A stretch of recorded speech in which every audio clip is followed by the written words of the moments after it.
Sir, ito na yung gray mo, sir. Na-repair na pala ng iba to, sir. Sinubukan yung gawin, sir. Ito na. So, nagpalit tayo ng IPM. Yan. Naka 25 yan, sir, tingnan natin kung gagana ng compressor. Kasi, dumating na yung parts natin na IPM, eh. So, antayin natin kung gumana siya. So, nakalimutan kung anong error nito. Basta may error to, hindi ko lang matandaan kung anong error. So, okay na to, sir. Ang ano mo, ang gray, antayin na lang natin.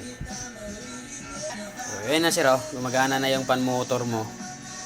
Gumagana ng pan motor, tapos ito yung compressor mo. Gumagana na rin. Repair gray, replace IPM. Ayos na, sir.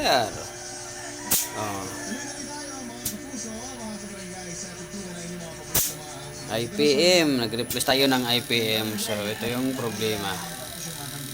IPM.